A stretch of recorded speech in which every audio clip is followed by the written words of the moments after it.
أما بعد أعوذ بالله من الشيطان الرجيم بسم الله الرحمن الرحيم قل هل يستوي الذين يعلمون والذين لا يعلمون إنما يتذكر أولو الألباب سبحان ربك رب العزة عما يصفون وسلام على المرسلين والحمد لله رب العالمين اللهم صل على سيدنا محمد وعلى آل سيدنا محمد وبارك وسلم اللهم صل على سيدنا محمد وعلى آل سيدنا محمد وبارك وسلم اللهم صل على سيدنا محمد وعلى آل سيدنا محمد وبارك وسلم. ارشاد باری تعالی ہے، اے محبوب فرما دیجئے هل يستوي الذين يعلمون والذين لا يعلمون، کیا وہ شخص جو علم والا ہو اور وہ جو بے علم ہو یہ دونوں برابر ہو سکتے ہیں؟ انما يتذكر اولو الالباب، اس بات کو عقل مند لوگ ہی سمجھ پاتے ہیں. یعنی عالم اور جاہل، جاننے والا اور انجان، یہ دونوں برابر نہیں ہو سکتے. اور اس بات کی پرکھ وہی رکھتے ہیں جن کو اللہ عقل عطا فرماتے ہیں. چنانچہ حدیث پاک میں آتا ہے، نبی علیہ السلام نے ارشاد فرمایا کہ فضل العالم علی العابد کفضلی علی ادناکم، عالم کو عابد کے اوپر وہ فضیلت حاصل ہے جو مجھے تم میں سے ایک ادنا پر فضیلت حاصل ہے. عالم کو عابد پر، وہ بندہ جو نیک ہے، عبادت کرتا ہے مگر اس کے پاس علم نہیں، اور دوسرا وہ بندہ ہے جس نے دین کا علم حاصل کیا، تو فرمایا کہ عالم کو عابد پر وہ فضیلت حاصل ہے جو مجھے تم میں سے ایک ادنا پر فضیلت حاصل ہے.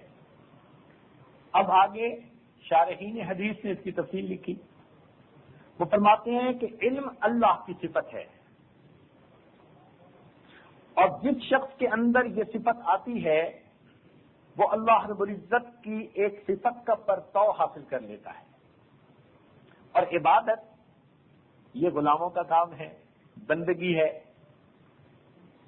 تو جس نے علم حاصل کیا اس کی نسبت بادشاہی کے ساتھ ہے، اور جو عبادت میں آگے بڑھا اس کی نسبت ایک خادم کے ساتھ ہے، اور خادم پر یقیناً ایک بادشاہ کو فضیلت حاصل ہوا کرتی ہے. اللہ رب العزت نے انسان کو مٹی سے بنایا. ارشاد فرمایا وَبَدَأَ خَلْقَ الْإِنسَانِ مِنْ طِينٍ لَازِبٍ، گارے سے بنایا. تو انسان کا خمیر مٹی سے اٹھا، لیکن اس دنیا میں ظاہر میں انسان جو پیدا ہوا تو فرمایا الم نخلقکم من ماء مہین، کیا ہم نے تمہیں ایک بدبودار ناپاک قطرے سے پیدا نہ کیا؟ تو انسان کی بنیاد دیکھیے کہ وہ کیسی ہے، لیکن پروردگار عالم نے اس سے اتنے خوبصورت علم عقل رکھنے والے انسان کو پیدا فرما دیا. لیکن بنیاد دیکھو کہاں سے اٹھائی گئی. اب انسان کی فضیلت اس علم کے اوپر ہے. اس لیے فرمایا فالناس موتا واہل العلم احیاء، انسان مردوں کی مانند ہے، ہاں ان میں سے جو علم والے ہیں وہ زندوں کی مانند ہیں. حسن بصری رحمۃ اللہ علیہ فرماتے تھے اگر علماء نہ ہوتے تو لوگ ڈنگروں اور جانوروں جیسی زندگی گزارا کرتے ہیں. اور ایک بزرگ فرماتے تھے کہ جس گھر میں کوئی اہل علم نہیں وہ جانوروں کا ڈربا ہے. اور واقعی انسان جب بگڑتا ہے تو یہ جانوروں سے بھی پرے پار ہو جاتا ہے. یہ ناقابل تردید حقیقت ہے کہ درندوں نے انسانیت کو اتنا نقصان نہیں پہنچایا جتنا بگڑے ہوئے انسانوں نے دوسرے انسانوں کو نقصان پہنچایا ہے. تو انسان کی فضیلت اس کے علم پر. تاریخ انسانیت پر نظر ڈالیے، اللہ رب العزت نے جب آدم علیہ السلام کو پیدا کرنے کا ارادہ فرمایا تو فرشتوں کو بتایا انی جاعل فی الارض خلیفہ. جب انہوں نے یہ سنا تو انہوں نے کہا کہ اللہ آپ ایسے کو خلیفہ بنائیں گے اتجعل فیہا من یفسد فیہا ویسفک الدماء، جو زمین میں فساد مچائے گا، خون بہائے گا. وَنَحْنُ نُسَبِّحُ بِحَمْدِكَ وَنُقَدِّسُ لَكَ، ہم تو آپ کی تسبیح بیان کرتے ہیں اور آپ کی پاکی بیان کر رہے ہیں. اللہ رب العزت نے فرمایا انی اعلم ما لا تعلمون، میں وہ جانتا ہوں جو تم نہیں جانتے. چنانچہ اللہ رب العزت نے حضرت آدم علیہ السلام کو پیدا فرمایا اور ساتھ فرمایا وَعَلَّمَ آدَمَ الْأَسْمَاءَ كُلَّهَا، اللہ تعالیٰ نے آدم علیہ السلام کو تمام اشیاء کے ناموں کا علم عطا کر دیا. اب یہ جو ناموں کا علم تھا یہ کوئی پڑھایا نہیں تھا کہ آدم علیہ السلام بیٹھے تھے اور اللہ تعالیٰ نے پڑھایا تھا، نام یاد کروائے تھے، رٹوائل تھے، نہیں، بلکہ ان کے خمیر میں اللہ نے علم کی استعداد رکھ دی تھی. چنانچہ اس مناسبت کی وجہ سے ان کو چیزوں کی سمجھ تھی. اب فرشتوں سے پوچھا کہ تم ان چیزوں کے نام بتاؤ، کہنے لگے سبحانک لا علم لنا الا ما علمتنا انک انت العلیم الحکیم. جب حضرت آدم علیہ السلام سے پوچھا تو انہوں نے وہ سب نام بتا دیے. چنانچہ میدان سیدنا آدم علیہ السلام کے ہاتھوں میں آیا. اللہ رب العزت نے کیا رحمت فرمائی کہ کل کا پیدا ہونے والا یہ انسان ہزاروں نہیں لاکھوں کروڑوں سال عبادت میں گزارنے والے فرشتوں پر بازی لے گیا. کتنی عجیب بات ہے، فرشتوں پر بازی لے گیا. اب اللہ رب العزت نے فیصلہ فرمایا کہ ان کو انعام دیا جائے. جب بھی کوئی انسان میں کامیاب ہوتا ہے تو انعام ملتا ہے، اور انعام عام طور پر ایسا دیا جاتا ہے کہ جو یاد رکھا جائے. اس لیے یونیورسٹی کالجز میں سرٹیفکیٹ دیتے ہیں کہ لوگ ان کو لٹکا کے رکھتے ہیں، یاد رہتا ہے. اللہ رب العزت نے بھی فرمایا، یعنی آدم علیہ السلام کو انعام دیا ایسا جو یاد رکھنے کے قابل تھا. حدیث میں آتا ہے پہلے ان کو تخت پر بٹھایا گیا اور فرشتوں کو کہا گیا کہ تم ان کو سارے فرشتوں کے درمیان پھراؤ تاکہ سب فرشتے دیکھیں کہ یہ میرا نائب بنے گا، یہ میرے خلیفہ ہوگا. چنانچہ سب فرشتوں میں ان کی زیارت کروائی گئی، اور جب زیارت سے پارے ہو گئے اب اللہ رب العزت نے انہیں ایک انعام دیا، اور وہ انعام جو تاریخی تھا کہ دیکھیے سجدہ کرنا یہ اللہ رب العزت کا حق ہے، مگر پروردگار عالم نے تھوڑی دیر کے لیے فرشتوں کو حکم دیا کہ اب تم آدم علیہ السلام کی طرف سجدہ کرو. یہ کوئی چھوٹی بات نہ تھی، بہت اہم بات تھی کہ وہ سجدہ جو اللہ رب العزت کا حق ہے، پروردگار اپنی رحمت سے خوش ہوتے ہیں اور آدم علیہ السلام کو طرف حکم دیتے ہیں کہ اسجدوا لآدم، تم آدم علیہ السلام کی طرف سجدہ کرو. اب جب سجدے کا حکم ہوا حدیث پاک میں آتا ہے سب سے پہلے اسرافیل علیہ السلام سجدے میں گر گئے، فرشتوں میں تھے، اور دوسرے نمبر پر جبرائیل علیہ السلام سجدے میں گئے. اب دیکھیے کہ انعام بھی کیسا ملا کہ جو ہمیشہ یاد رہنے والا. لیکن جن لوگوں نے حکم کی تعمیل کی، جو فرشتے تھے، اللہ رب العزت نے ان کو بھی انعام دیا. چنانچہ حدیث پاک میں آتا ہے کہ چونکہ اسرافیل علیہ السلام نے سب سے پہلے سجدہ کیا، اللہ تعالیٰ نے ان کو اعزاز دیا کہ ان کی پیشانی پر پورا قرآن پاک لکھوا دیا. یہ ان کو اعزاز مل رہا ہے. دیکھو عالم کو تو عزت مل ہی رہی ہے، جو عالم کا ادب کر رہا ہے، جس نے ادب نے پہل کی، اللہ اس کو بھی عزتیں دے رہے ہیں، اس کو بھی انعام. تو عالم کو تو انعام مل ہی رہا ہے، اس سے محبت کرنے والے، اس سے عقیدت رکھنے والے، اس کی عزت کرنے والوں کو بھی اللہ رب العزت انعام دے رہے ہیں. اور جبریل علیہ السلام کو اللہ رب العزت نے اپنا رسول منتخب کر لیا، جو انبیاء کی طرف وحی لانے والے تھے، پیغامبر. تو ان دونوں کو یہ اعزاز ملا. چنانچہ اللہ رب العزت نے حضرت آدم علیہ السلام کو فقط علم الاشیاء دیا تھا. اب سوچنے کی بات ہے کہ اتنا تھوڑا سا علم، چیزوں کے ناموں کا علم تو کوئی اتنی بڑی اہم یعنی خاص بات نہیں ہوا کرتی، مشکل بات نہیں ہوا کرتی، لیکن علم چیز ہی ایسی اعلیٰ ہے کہ تھوڑی بھی ہو تو اللہ کے ہاں عزت دلا دیتی ہے۔ تو جب آدم علیہ السلام کو اشیاء کے ناموں کا علم ہونے پر اتنا اللہ نے اکرام عطا کیا، تو جو لوگ اس دنیا میں رہ کر اللہ کے قرآن اور حدیث کے تفصیلی علوم کو حاصل کریں گے، اللہ رب العزت قیامت کے دن ان کو کیا انعام عطا فرمائے گا۔ جن کو اللہ رب العزت کے ناموں کی معرفت نصیب ہوگی، اسماء الحسنہ، اور بھئی اگر علم الاشیاء پر یہ انعام ملتا ہے تو جس کو اللہ کے ناموں کی معرفت نصیب ہوگی پھر اس کو اللہ کی طرف سے کتنا انعام ملے گا۔ تو یہ اللہ رب العزت کی طرف سے ان کو انعام ملا۔ یہ سارا جہان زمین سے لے کے آسمان تک یہ علم الہی کا مدرسہ ہے۔ یہ سارا جہان زمین سے لے کے آسمان تک یہ سب علم الہی کا مدرسہ ہے، اور اس کے سب سے پہلے معلم اول وہ آدم علیہ السلام بن کر تشریف لائے۔ چنانچہ روایات میں آتا ہے کہ وہ دنیا کے اندر صنعت و حرفت، کھیتی باڑی کا علم لے کر آئے۔ چنانچہ سب سے پہلے گویا انسانوں کو صنعت و حرفت، کھیتی باڑی، کپڑا وغیرہ سینا یہ آدم علیہ السلام نے سکھایا۔ اللہ رب العزت نے ان کو یہ علم عطا فرمایا اور ان کی وساطت سے یہ علم انسانیت کو ملا۔ پھر اس کے بعد حضرت ادریس علیہ السلام آئے اور وہ علم قلم لے کر آئے۔ علم قلم سے کیا مراد کہ ان سے پہلے زبانیں بولی تو جاتی تھیں مگر اشارے زیادہ ہوتے تھے۔ ادریس علیہ السلام کو اللہ نے زبان دانی کا علم دیا، چنانچہ عبرانی سریانی زبان کی ابتدا ادریس علیہ السلام نے ڈالی، اور اس زبان کو پھر لکھنا جو ہے وہ ادریس علیہ السلام نے انسانیت کو سکھایا۔ تو علم قلم کی ابتدا وہ سیدنا ادریس علیہ السلام سے ہوئی۔ پھر اس کے بعد انسانیت تھوڑی اور بڑی ہو گئی، اللہ تعالیٰ نے نوح علیہ السلام کو بھیجا اور وہ اس دنیا میں حلال اور حرام کا علم لے کر آئے۔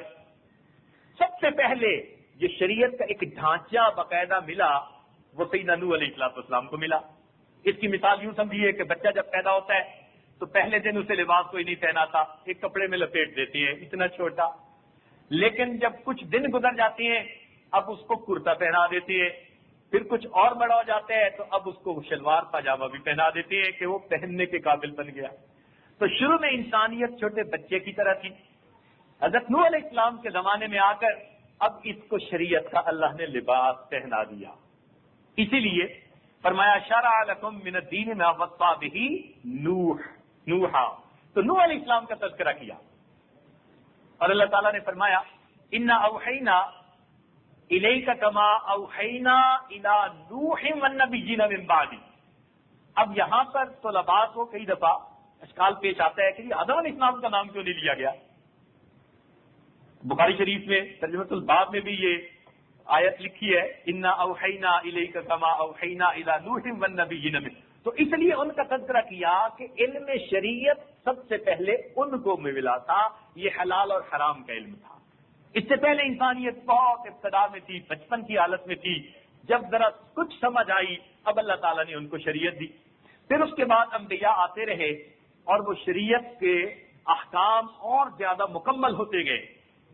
اس کی مثال یوں سمجھیے کہ بچہ جیسے جیسے بڑا ہوتا جاتا ہے اس کے لباس جوتے کا سائز بڑا ہوتا جاتا ہے، لیکن 35-40 سال کی عمر میں اب اس کا قد اتنا ہو جاتا ہے کہ جوتے کا سائز پکا، باقی ساری عمر کے لیے وہ وہی سائز پہنے گا۔ اس کے جو کپڑوں کا حساب ہوتا ہے لمبائی ہائٹ کا وہ ایک جگہ رک جاتی ہے، اب اس کے بعد کپڑوں کی لمبائی ساری عمر کے لیے وہی رہتی ہے۔ بالکل اسی طرح سب انبیاء آتے رہے، اللہ تعالیٰ اپنے احکام کو اور مکمل فرماتے گئے اور مکمل فرماتے گئے، حتیٰ کہ جب نبی علیہ السلام تشریف لائے انسانیت بھرپور جوانی کی شکل میں تھی، اب اللہ رب العزت نے ان کو ایک ایسی پوشاک عطا فرمائی کہ شریعت کی یہ پوشاک اب انسانیت کے لیے قیامت تک کے لیے کافی ہو گئی، اب سائز بدلنے کی ضرورت باقی نہ رہی۔ چنانچہ حضرت نوح علیہ السلام کے بعد اللہ تعالیٰ نے حضرت ابراہیم علیہ السلام کو بھیجا، درمیان میں بھی انبیاء آئے مگر بالخصوص ابراہیم علیہ السلام کو اللہ تعالیٰ نے علم مناظرہ دے کر بھیجا، علم معرفت دے کر بھیجا۔ تفصیل بڑی ہے کہ ستارے کو دیکھا تو فرمایا ھذا ربی، پھر جب ڈوب گیا تو کہنے لگا ڈوبنے والا تو خدا نہیں ہو سکتا، پھر اس کے بعد چاند کو دیکھا فرمایا ھذا ربی، جب وہ بھی غروب ہوا تو فرمایا یہ تو نہیں ہو سکتا. فلما رأى الشمس بازغة قال هذا ربي هذا اکبر. وہ بھی ڈوب گیا، کہنے لگے لا احب الافلین، ڈوبنے والوں سے تو میں محبت نہیں کرتا. انی وجہت وجہی للذی فطر السماوات والارض حنیفا وما انا من المشرکین. اللہ رب العزت نے ان کو ایسا علم معرفت دیا، علم مناظرہ دیا. چنانچہ نمرود سے مناظرہ ہوا، وہ کہنے لگا کہ تمہارا رب کیا کرتا ہے؟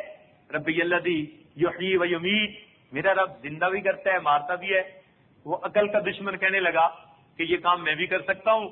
ایک مجرم کو آزاد کروا دیا کہ زندہ کر رہا ہوں، اور ایک بے گناہ کو مروا دیا کہ دیکھو زندہ کو مار رہا ہوں. لگتے عقل سے بالکل ہی فارغ تھا. اللہ نے اگر دی بھی تھی تو اس نے سنبھال کے رکھی ہوئی تھی، استعمال نہیں کرتا تھا.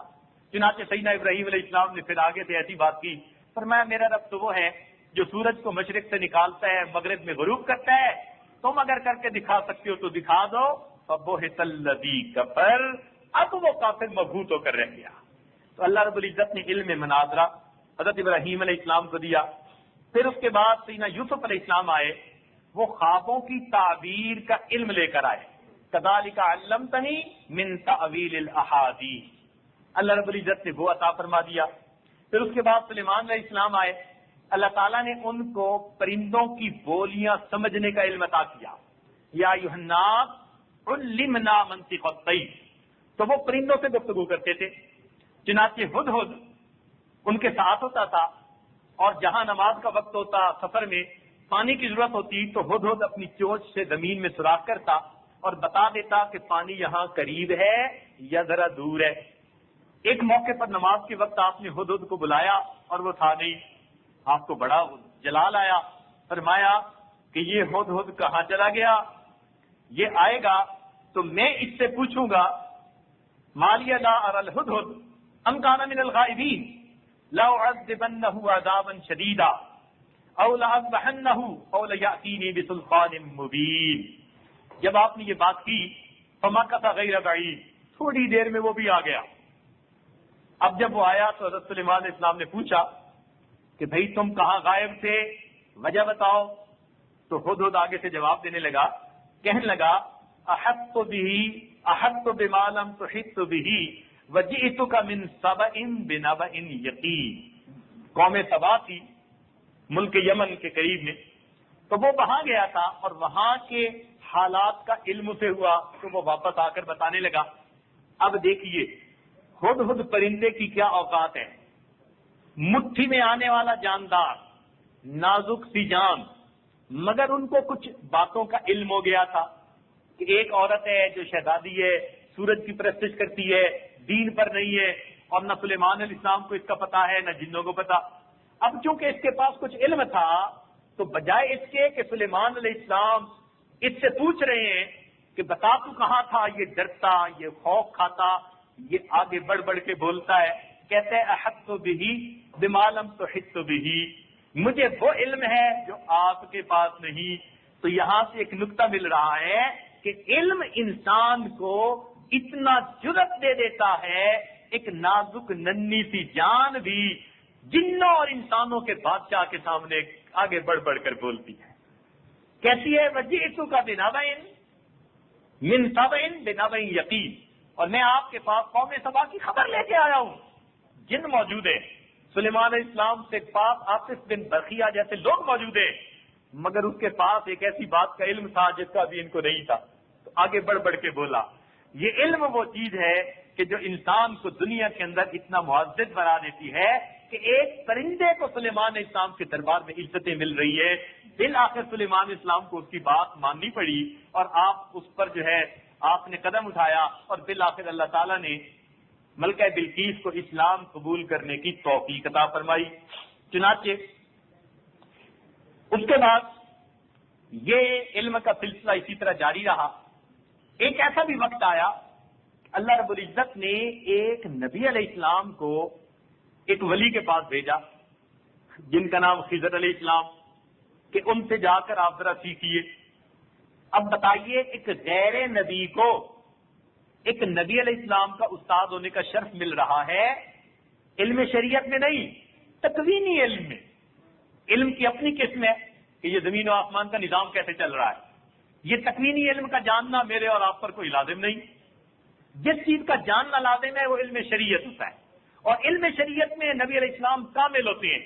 مگر حضرت موسیٰ علیہ السلام نے ایک دعا ایسی مانگ لی تھی کہ اللہ کوئی اور بھی علم والا ہے تو ملا دیجیے. تو فرمایا چلے جائیے آپ کو مل جائیں گے.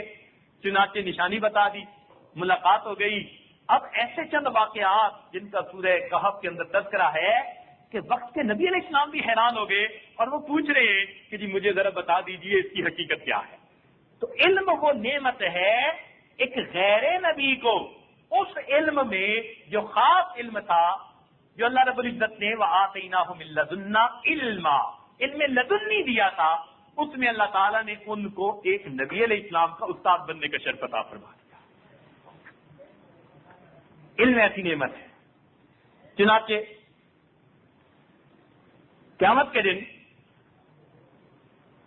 اللہ رب العزت انبیاء علیہ الصلوۃ والسلام کو جنت میں علماء کو انبیاء کے بعد 2 درجے نیچے رکھیں گے. حدیث پاک میں آتا ہے سب سے اونچا درجہ نبی علیہ السلام کا ہوگا، اور ان کے درجے کے ساتھ باقی تمام انبیاء بھی گویا اسی شہر میں ہوں گے، اسی منزل میں ہوں گے. اس کے بعد ایک دوسری منزل ہوگی، وہ صحابہ کرام کی ہوگی، جو نبی علیہ السلام کے صحابہ اور باقی انبیاء کے بھی جو تھے انصار، وہ سب ان کے ساتھ وہاں ہوں گے. ان کے بعد پھر باقی امتوں کے جتنے بھی علماء ہوں گے اللہ رب العزت ان کو تیسرے درجے میں رکھیں گے. تو آپ دیکھیے کہ اللہ رب العزت قیامت کے دن ان کو کتنا اعزاز عطا فرمائیں گے. حتیٰ کہ ایسا بھی ہوگا کہ انبیاء کی لائنیں لگیں گی اور آخری لائن میں کچھ جگہ باقی ہوگی تو اللہ رب العزت علماء کو اس لائن کے اندر کرسیوں پر بٹھائیں گے. ایک لائن ہوگی، فرق یہ ہوگا ان کے سر پر نبوت کا تاج نہیں ہوگا، انبیاء کے سر پر نبوت کا تاج ہوگا. تو قیامت کے دن اللہ رب العزت دیکھیے علماء کو کتنا اعزاز عطا فرمائیں گے. بلکہ کنز العمال میں حضرت جابر رضی اللہ عنہ کی ایک روایت ہے بڑی عجیب کہ قیامت کے دن جب جنت میں جنتیوں کو بھیج دیا جائے گا تو اللہ تعالیٰ پوچھیں گے اے جنتیو تمہیں کسی اور چیز کی ضرورت ہے؟ وہ کہیں گے اللہ ہر چیز موجود ہے، ہم مزے میں ہیں، عیش و آرام میں ہیں، اب تو ضرورت نہیں. اللہ تعالیٰ فرمائیں گے جاؤ اپنے علماء سے پوچھو. سب سے پہلا سوال پوچھنے والا کہا میرے مالک، مال کا سوال ہوا تھا، ضرورت مند تھا، 3 کی مغفرت کر دی، سائل کی بخشش کا وعدہ کوئی نہیں، اس کی ضرورت پوری ہو رہی ہے فقط. لیکن علم کا پوچھنے والا، علم کا سائل اللہ کے ہاں اتنا مقام رکھتا ہے کہ بتانے والوں کی مغفرت تو بعد میں، پہلے تذکرہ ہی سائل کا کیا کہ یہ ہے مانگنے والا، یہ ہے اصل چیز مانگنے کی، طلب کرنے کی. چنانچہ علم کا سوال پوچھنے پر حدیث پاک میں فرمایا سب سے پہلے مغفرت ہی سائل کی ہوتی ہے. والمعلم، دوسری مغفرت کس کی ہوئی؟ جو اس کو جواب دینے والا ہے، جو مفتی ہیں، جو شیخ الحدیث ہیں، جو عالم ہیں، بتانے والے، اللہ تعالیٰ ان کی بھی مغفرت فرما دیتے ہیں.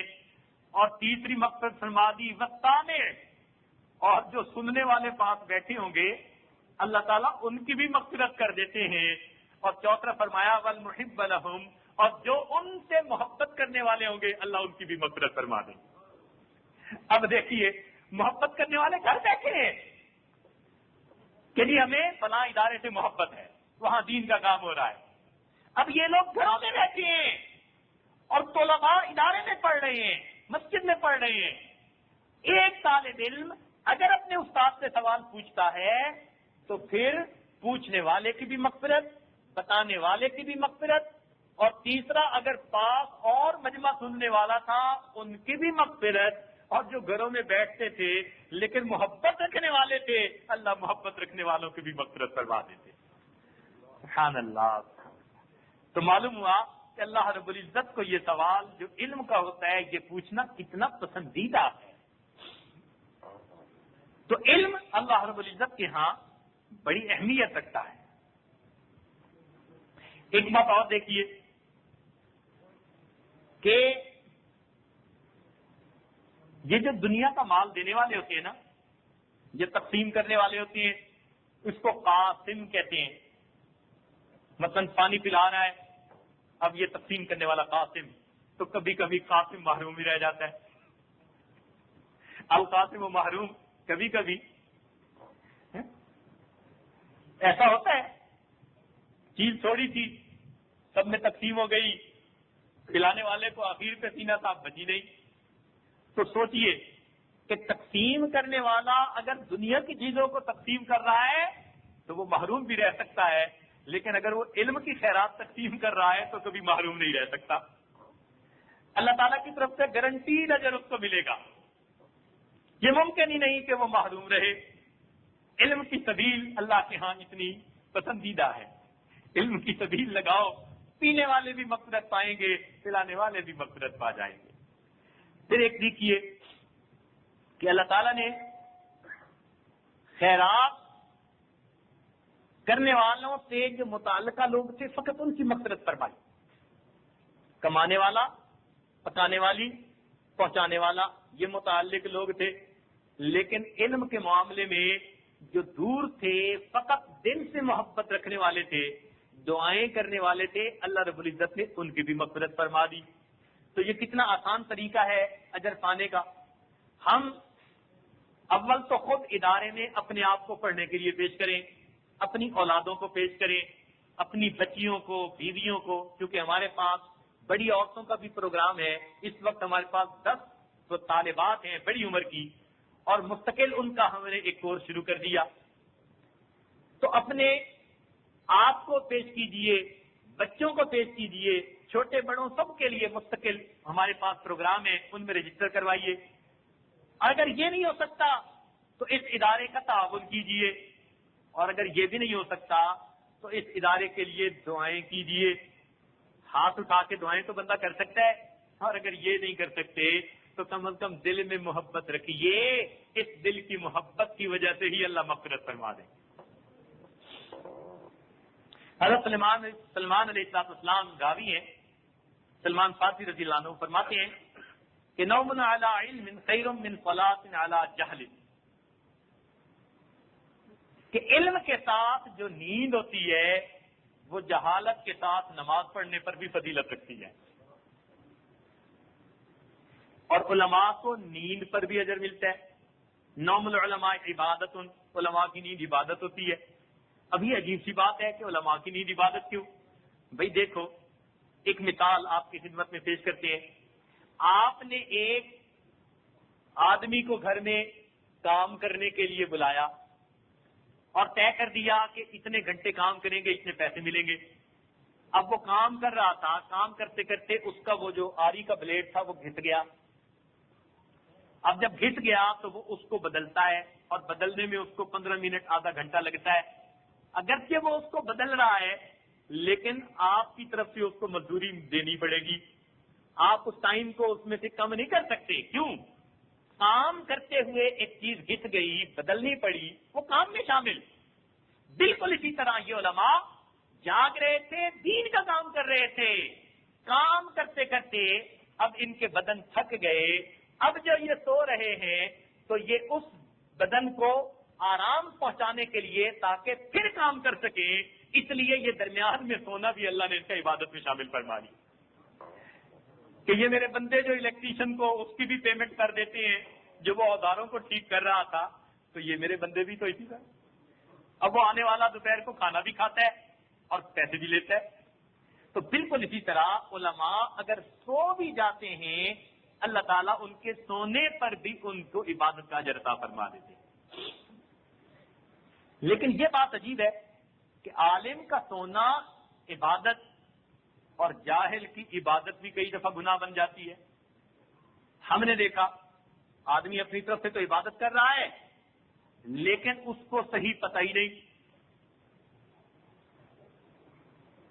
اب ایک صاحب سے ہم نے ایک دفعہ دعائے قنوت سنی تو وہ پڑھتا تھا، الفاظ یہ ہیں وَنَخْلَعُ وَنَتْرُكُ مَن يَفْجُرُ. ہم نے خلو اختیار کر لیا اور ہم نے چھوڑ دیا ہر اس کو جو فاسق و فاجر ہے. لیکن وہ پڑھتا تھا وَلَا نَخْلَعُ وَنَتْرُكُ مَن يَفْجُرُ. اب بتائیے یہ لا کا لفظ درمیان میں پتہ نہیں اس کو کیسے یاد ہو گیا. کہنے لگا جی میں تو زندگی کے 35 سال سے یہ نماز پڑھ رہا ہوں. تو دیکھیے بعض اوقات جاہل آدمی عبادت بھی کر رہا ہے مگر گناہ مل رہا ہے، اور عالم اگر سو بھی رہا ہے اللہ تعالیٰ سونے پر بھی اس کو عبادت کا اجر عطا فرماتے ہیں۔ پھر جاہل کی عبادت ختم ہونے والی، جاہل کی عبادت ختم ہونے والی، کتنی نمازیں پڑھے گا، کتنی تلاوتیں کرے گا، تھک کے بیٹھ جائے گا۔ اور علم وہ عبادت ہے جو کبھی ختم ہونے والی نہیں، اس کا تعلق دل دماغ سے ہے، اور دل دماغ میں یہ نعمت ہر وقت موجود ہے، چنانچہ 24 گھنٹے اس پر اجر مل رہا ہے۔ عبادت کرنے والا جب کھانا کھا رہا ہے تو اس وقت وہ نمازیں تو نہیں نہ پڑھ رہا، لیکن عالم تو سو بھی رہا ہے تو بھی عالم ہے، جاگ رہا ہے تو بھی عالم ہے۔ اللہ رب العزت نے اس لیے جاہل کی مثال مردے کی مانند دی گئی اور عالم کی مثال زندہ کی مانند دی گئی۔ یہ علم دلوں کو زندہ کر دیتا ہے۔ انس رضی اللہ عنہ فرمایا کرتے تھے کہ طالب العلم بین الجہال کالحی بین الاموات، کہ طالب علم جاہلوں کے درمیان میں ایسا ہوتا ہے جیسے مردوں کے درمیان میں کوئی زندہ بیٹھا ہوا ہوتا ہے۔ تو اللہ رب العزت نے علم کی وجہ سے انسان کو زندگی عطا کی۔ عالم سے ہر شخص کو نفع پہنچتا ہے، جب وہ مسئلہ پوچھتا ہے اس کو فائدہ ہوتا ہے، اور جاہل سے بعض اوقات ضرر پہنچنے کا بھی اندیشہ، اور کئی بے وقوف دوست تو دشمنوں سے زیادہ انسان کو نقصان پہنچا بیٹھتے ہیں اپنی بے وقوفی کی وجہ سے۔ کیا ہم حدیث پاک میں آتا ہے، حضرت عثمان غنی اس کے راوی ہیں، اول من یشفع یوم القیامت الانبیاء، قیامت کے دن سب سے پہلے جو شفاعت کریں گے وہ انبیاء ہوں گے، ثم العلماء، پھر علماء ہوں گے، ثم الشہداء، پھر شہداء ہوں گے۔ تو شفاعت کرنے میں بھی پہلے انبیاء، پھر علماء اور پھر شہداء۔ اب یہ عجیب سی بات ہے کہ شہداء کو بعد میں، علماء کو پہلے۔ عالم کو شہید پر یہ سبقت کیسے نصیب ہوئی؟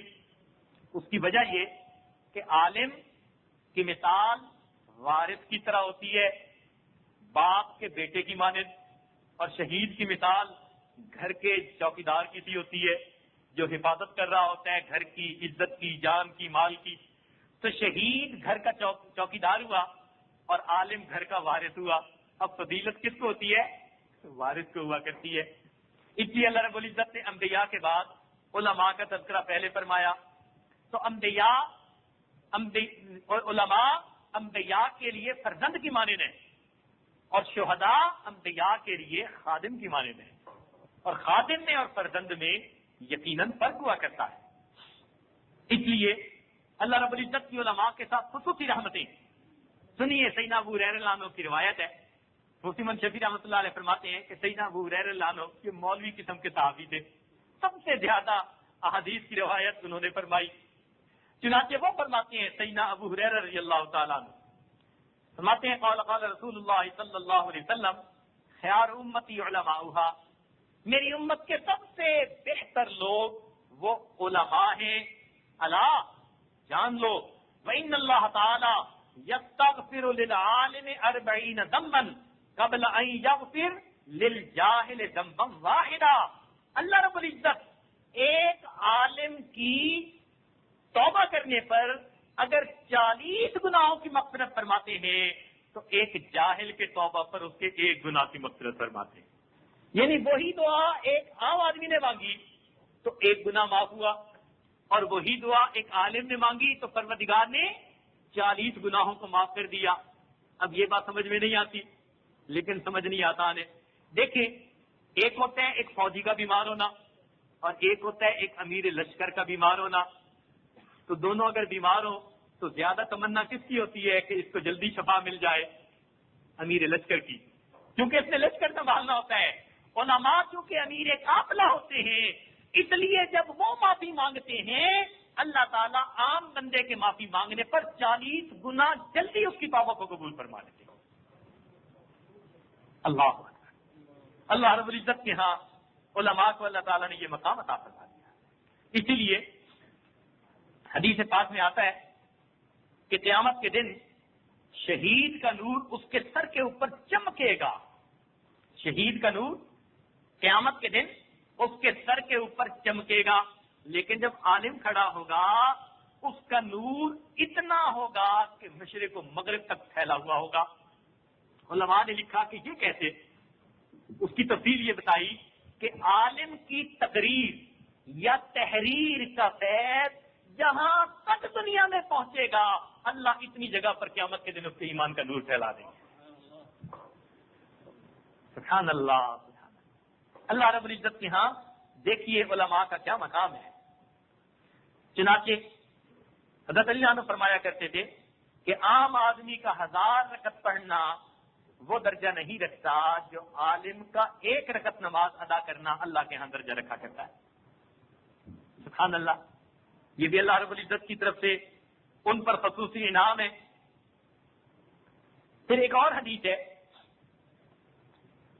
جابر رضی اللہ تعالیٰ نے اس کے راوی ہیں, فرماتے ہیں قال ساعۃ من عالم متکئ علی فراشہ ينظر في علمه خیر من عبادت العابد 70 عاما. کہ عالم جب اپنا تکیہ لگا کر, یعنی بوڑھے ہو گئے اب ویسے نہیں بیٹھ سکتے, تکیہ لگا کر بیٹھے ہیں, اوٹ کی ضرورت پڑ گئی تو اوٹ لگا کر جب وہ بیٹھے ہیں اور اپنے علم میں وہ غور کر رہے ہیں اور پڑھ رہے ہیں تو اس کو ایک ساتھ پر وہ اجر ملتا ہے جو اللہ رب العزت عبادت گزار کو 70 سال کی عبادت پر بھی نہیں عطا فرماتے. کسی حدیث پاک میں آتا ہے اللہ رب العزت جب کسی عام بندے سے خوش ہوتے ہیں تو اللہ تعالیٰ اس کے لیے جنت میں گھر بنا دیتے ہیں, لیکن جب اللہ تعالیٰ کسی طالب علم سے خوش ہوتے ہیں اس کے لیے جنت میں شہر آباد فرما دیتے ہیں. شہر آباد کئی ہوتے ہیں نا, نواب اسٹیٹ ہوتی ہے ان کی, ان کے متعلقہ لوگ ہوتے ہیں, تو جنت میں عام بندے سے راضی ہوئے تو جنت میں محل بنا دیا, اور اگر کسی طالب علم سے راضی ہو جاتے ہیں اللہ تعالیٰ ان کے لیے جنت میں شہر آباد فرما دیتے ہیں. حدیث پاک میں آتا ہے عن ابن عباس رضی اللہ تعالی عنہما قال اذا اجتمع العالم والعابد على الصراط, قیامت کے دن جب پل صراط کے اوپر ایک عالم اور ایک عابد اکٹھے ہوں گے یعنی گزرنے لگیں گے, قیل للعابد, تو عابد کو کہا جائے گا ادخل الجنہ لعبادتی کا, تو جنت میں داخل ہو جا اپنی عبادت کی وجہ سے. وقیل للعالم, اور عالم سے کہا جائے گا قف ہاہنا, تم اس جگہ کھڑے ہو جاؤ. فشفا لمن شیتا, آپ شفاعت کیجیے جس کے بارے میں آپ چاہیں. فإنک لا تشفع لأحد, آپ کسی کی شفاعت نہیں کریں گے الا شفعت مقام الانبیاء, مگر آپ کی شفاعت کو قبول کیا جائے گا, لہذا وہ انبیاء کے مقام پر کھڑا ہوگا اور لوگوں کی شفاعت کرے گا. تو عابد کو تو کہا جائے گا جی بڑی عبادت کی جنت میں جائیے, لیکن عالم کو کہا جائے گا کھڑے ہو جائیے, جس کی شفاعت کریں گے ہم آپ کی شفاعت کو قبول کریں گے. تو وہ درجہ جو اللہ نے انبیاء کو دیا قیامت کے دن کہ وہ شفاعت کریں گے, اللہ رب العزت وہ عالم کو عطا کریں گے. وہ گویا انبیاء کی مانند کھڑا ہوگا اور لوگوں کی شفاعت کر رہا ہوگا. اس کی وجہ یہ کہ دنیا میں بھی تو وہ علماء کی جگہ کام کرتے تھے, اللہ نے قیامت کے دن شفاعت کے لیے بھی انبیاء کا مقام ان کو دے دیا کہ ادھر کھڑے ہو کے شفاعت کرو. اسی حدیث پاک میں آتا ہے جس نے عالم کا استقبال کیا اس نے میرا استقبال کیا, جس نے عالم کا استقبال کیا اس نے میرا استقبال کیا, جس نے عالم کی زیارت کی اس نے میری زیارت کی. جو عالم کے پاس بیٹھا وہ میرے پاس بیٹھا, اور جو میرے پاس بیٹھا وہ اللہ رب العزت کے پاس بیٹھا, وہ اللہ رب العزت کے پاس بیٹھا. اس کی وجہ یہ ہوتی ہے کہ بعض اوقات نائب کو منیب کا مقام مل جاتا ہے. تو یہ علماء نائب ہیں انبیاء کے, وارث ہیں انبیاء کے. اس لیے اللہ رب العزت نے یہ برکت کی کہ جو ان کی صحبت میں آ کر بیٹھتا ہے اسے اللہ رب العزت کی رحمت نصیب ہو جاتی ہے. اس لیے ایک روایت میں آتا ہے کہ جس نے محبت عقیدت کی وجہ سے کسی عالم کی پیشانی کا بوسہ لیا, اس عالم کے سر پر جتنے بال ہوں گے اللہ اتنی نیکیاں بوسہ لینے والے کے نام اعمال میں لکھ دیں گے. اور جس نے کسی عالم کو سہارا دیا, یعنی استاد بوڑھے اٹھتے ہوئے سہارے کی ضرورت, جس نے کسی عالم کو سہارا دیا, اس سہارا دینے پر اللہ تعالیٰ ایک غلام آزاد کرنے کے برابر اجر عطا فرما دیتے. اللہ. تو دیکھیے علماء سے محبت رکھنے والوں کے ساتھ بھی مغفرت کے وعدے اور ان کے لیے بھی اجر کی بات ہے. لہذا ہمیں چاہیے کہ ہم خود بھی علم پڑھیں، اپنی اولادوں کو بھی علم پڑھائیں. یہ کوئی منع نہیں کرتا کہ آپ ان کو دنیا کا علم نہ پڑھائیں، مگر یہ ضرور کہتے ہیں کہ پہلے ان کو مسلمان تو بنائیں، پہلے ان کو ایمان تو سمجھائیں، پہلے یہ مومن بنے، پھر اس کے بعد جو دنیا کے کام ہیں اس میں لگیں. قیامت کے دن تو ایمان کا سوال ہوگا. اس لیے اپنے بچوں کو پہلے دین پڑھائیے، اس کے بعد جو دنیا کے کوئی کام ہے تو وہ ان کو، اگر یہ عالم بنیں گے تو پھر جہاں بھی ہوں گے یہ شریعت کے مطابق زندگی گزاریں گے. اور ہم نے تو دیکھا کئی لوگوں کو اللہ نے اتنا دیا ہوتا ہے کہ وہ اپنے بچوں کو علم کے لیے وقف کر دیتے ہیں. اس ماحول میں جہاں علماء کی اتنی کمی ہے. ابھی آج ساؤتھ افریقہ میں تھا تو وہاں ایک انالیسس پیش کیا گیا کہ ساؤتھ افریقہ میں جو مسلمانوں کی آبادی ہے، ہر 1000 آدمی کے پیچھے ایک عالم وہاں موجود ہے. ہر 1000 آدمی کے پیچھے عالم موجود ہے. اور اس ملک میں جو فارغ التحصیل عالم، جن کو عالم کہا جاتا ہے، وہ ٹائی عالم نہ ہو، خود ساختہ قسم کے نہیں، جو باقاعدہ عالم ہے، ان کی اسٹیٹسٹکس یہ ہے کہ 1.5 لاکھ مسلمانوں کے پیچھے ایک عالم بنتا ہے.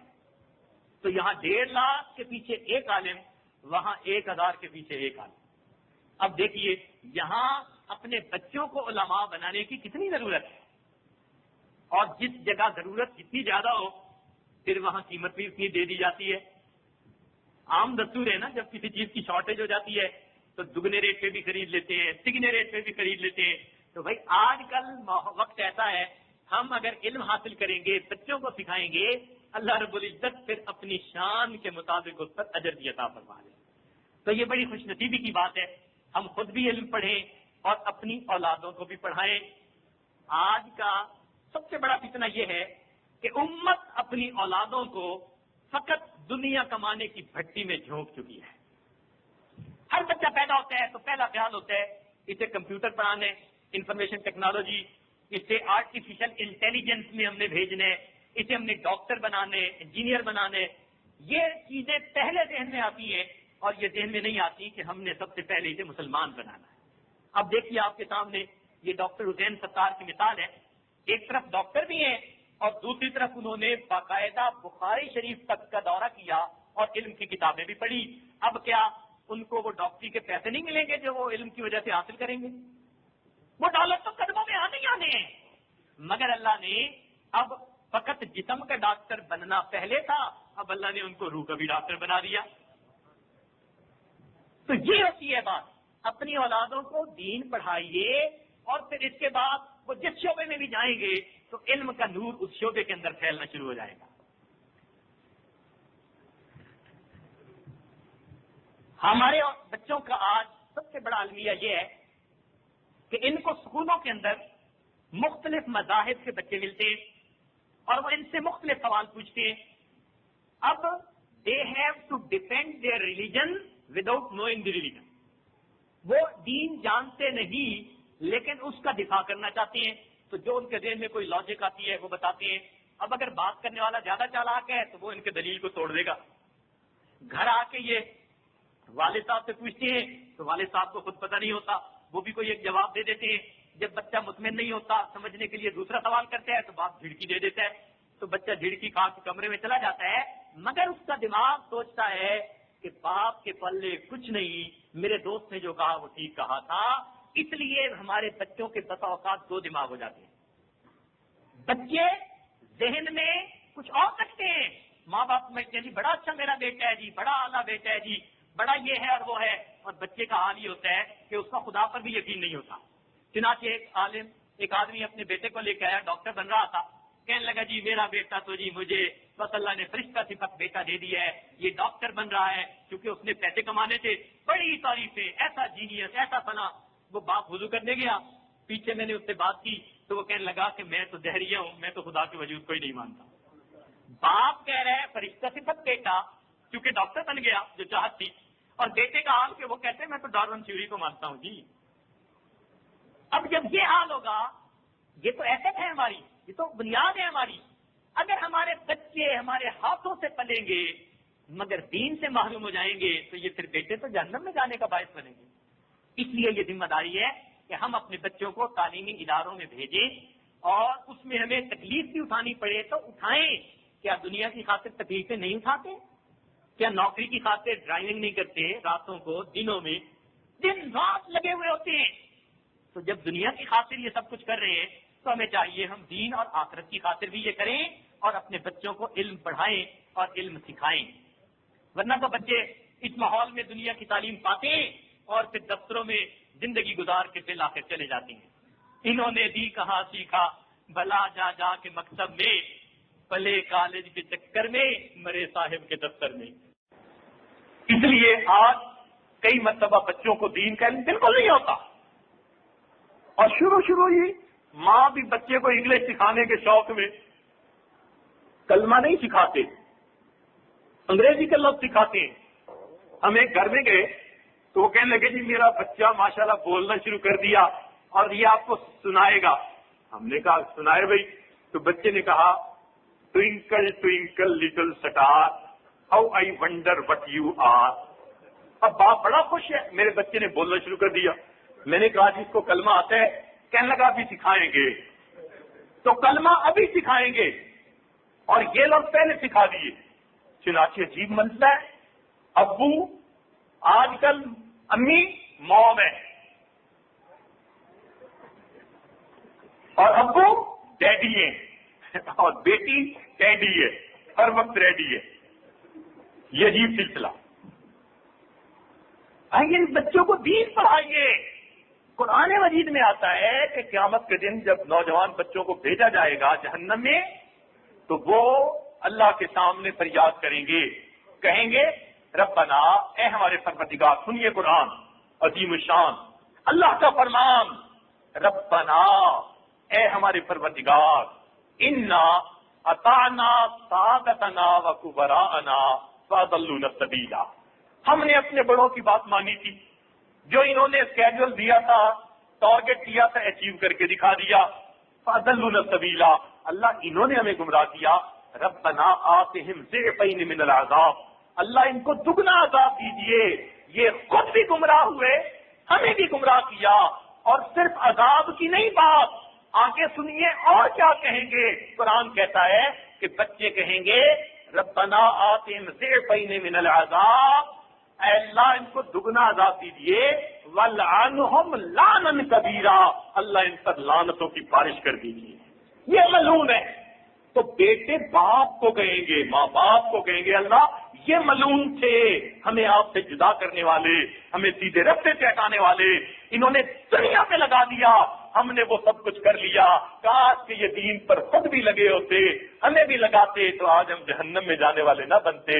تو آج سوچئے وقت ہے کہ ہم اپنی اولادوں کو دین پڑھائیں اور قیامت کے دن اللہ کے دربار میں سرخرو ہو جائیں. دین کی حفاظت ہر زمانے میں علماء نے کی ہے. دین کی حفاظت ہر دور اور ہر زمانے میں علماء نے کی ہے، یہ ان کا منصب ہے. والربانیون والاحبار بما استحفظوا من کتاب اللہ وکانوا علیہ شہداء. یہ پیر اور مولوی، علماء اور مشائخ، ربانیین رب والے، آج کل ہم ان کو اللہ والے کہتے ہیں. تو ربانیین سے مراد اللہ والے، مشائخ. احبار حبر کی جمع عالم. تو علماء اور مشائخ ان کی ذمہ داری کیا ہے، فرض منصبی کیا ہے؟ بما استحفظوا من کتاب اللہ، انہوں نے اللہ کی کتاب کی حفاظت کرنی ہے. تو دین کی حفاظت یہ علماء کا کام ہے. ہر دور اور ہر زمانے میں علماء نے ہی دین کی حفاظت کی. جب بھی دین کے اوپر کوئی مشکل وقت بنا، علماء ہی تھے جنہوں نے دین کی حفاظت کی. اس لیے ہمیں چاہیے کہ ہم بھی دین کی حفاظت کرنے والوں میں خود شامل ہوں یا اپنے بچوں کو ان میں شامل کروا لیں. یہ علماء نبی علیہ الصلوۃ والسلام کے علم کے عمل کے وارث ہیں. صحابہ سب سے پہلے وارث بنے، وہ بلا واسطہ شاگرد تھے نبی علیہ السلام کے، وہ نبی علیہ السلام کی اداؤں کے محافظ تھے. صحابہ کرام نبی علیہ الصلوۃ والسلام کی اداؤں کے محافظ تھے. چنانچہ ایک صحابی کے بارے میں آتا ہے کہ وہ حبشہ کے رہنے والے تھے اور ان کے بال گھنگریالے تھے. وہ چاہتے تھے درمیان میں مانگ نکالے، نکلتی نہیں تھی. تو ایک دن آگ کے پاس بیٹھے تھے سردی کی وجہ سے، تو ایک جو ہے گرم سلاخ سی تھی جس سے آگ کو ٹھیک کرتے تھے، وہ گرم سلاخ اپنے یہاں پھیر دی درمیان میں. اب کھال جلی، بال جلے اور وہاں زخم کا نشان بن گیا. کچھ دنوں بعد نشان تو ٹھیک ہوا. کسی دوست نے پوچھا بھائی اپنے جسم کو یوں تو نہیں جلاتے؟ کہنے لگے وہ زخم تو مندمل ہو گیا لیکن اس کی وجہ سے بال جلے، اب نشان ہے کم از کم میرے سر کو نبی اسلام کے مبارک سر سے مشابہت حاصل ہو گئی ہے کہ محبوب کے سر پہ مانگ ہوتی ہے. میں دیکھتا ہوں میرے دل کی تمنا تھی میرے سر پہ بھی مانگ ہوتی. ایسے عاشق. اور جیسے حضرت نے رات واقعہ سنایا عبداللہ ابن عمر رضی اللہ تعالیٰ عنہ کا کہ سفر کرتے ہوئے راستے میں ایک جگہ اترے اور ایسے بیٹھے جیسے قضائے حاجت کے لیے بیٹھے ہوں اور بغیر پارے ہوئے واپس آئے اور چلے گئے. کسی نے پوچھا جی مقصد کیا تھا جب ضرورت نہیں تھی؟ کہنے لگے میں نے نبی علیہ السلام کو دیکھا تھا، آپ یہاں اترے تھے اور ایسے بیٹھے تھے، میرا جی چاہا میں ایسا ہی عمل کروں جیسے محبوب کو کرتے ہوئے دیکھا ہے. تو یہ اداؤں کے محافظ.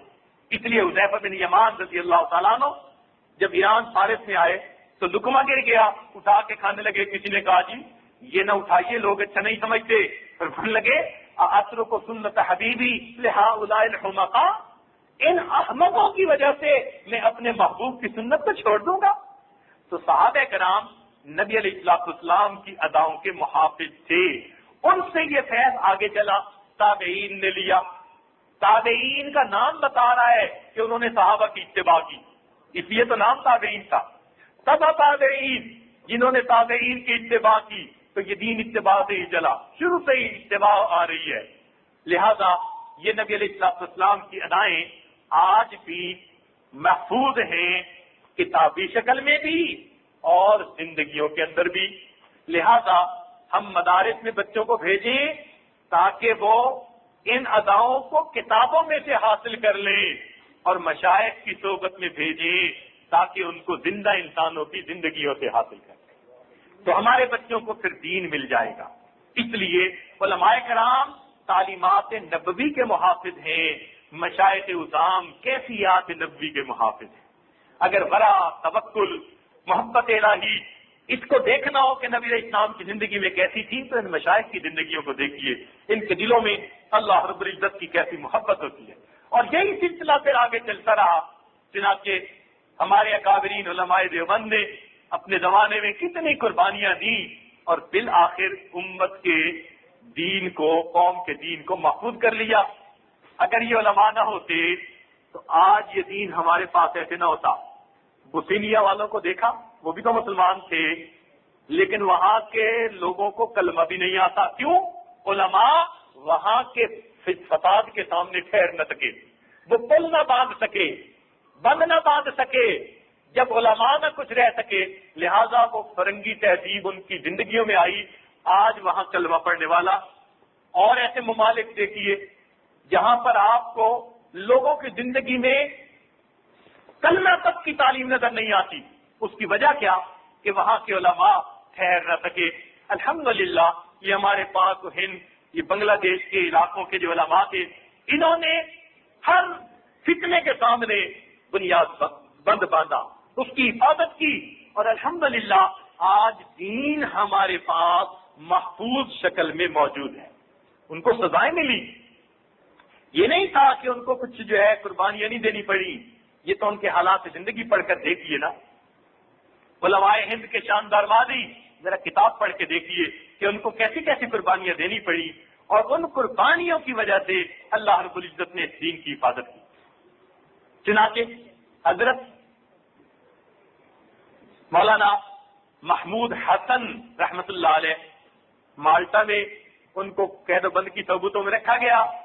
سب صحبتیں برداشت کی مگر اپنی بات کے اوپر جمے رہے، اپنی بات کے اوپر جمے رہے. 1857 کی جنگ آزادی جب ہوئی اور اس وقت جو ہے کفار نے فتح پا لی تو اس کے بعد انہوں نے سوچا کہ اس کا حل کیا کرنا چاہیے.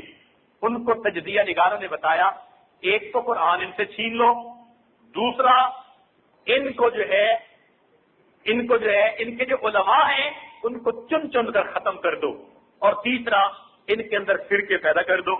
چنانچہ انہوں نے تینوں کام کر دیے. سب سے پہلا کام کہ لاکھوں قرآن مجید انہوں نے مسلمانوں سے لے کر دریافت کر دیے. 14,000 علماء کو مختلف شہروں بستیوں سے چن چن کر انہوں نے سولی کے اوپر لٹکا دیا. 14,000 علماء کو چنانچہ کتابوں میں لکھا ہے دہلی سے لے کے پشاور تک جو جی ٹی روڈ بنی ہوئی ہے اس کے دونوں سائڈ پہ کوئی درخت ایسا نہیں تھا جس پر کسی عالم کی لاش نہ لٹک رہی ہو. بادشاہی مسجد لاہور کے دروازے کے اوپر پھندے لٹکائے گئے اور 3 شفٹیں بنائی گئی. ایک عالم کو لٹکایا جاتا، جب اس کی لاش تڑپتی رہتی لوگ دیکھتے رہتے، جب ٹھنڈی ہو جاتی تب دوسرے کو چڑھایا جاتا. اور یہ کس لیے تھا کہ لوگ اتنا ڈر جائیں کہ وہ اپنے بچوں کو علم سکھانے کا نام بھی نہ لیں، سوچے بھی نہ، علم سے علماء سے پیچھے ہٹ جائیں. یہ کام کیا.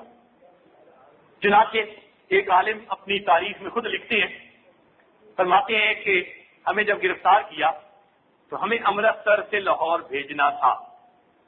امرتسر سے لاہور بھیجنے کے لیے انہوں نے ہمیں بیڑیاں پہنا دی اور وہاں بھیج دیا.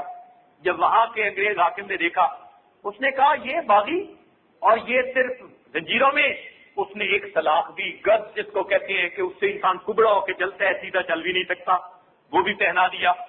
اور ہمیں صبح شام چکی بھی پیسنی پڑتی اور ہمیں کھانا بھی نہ ملتا.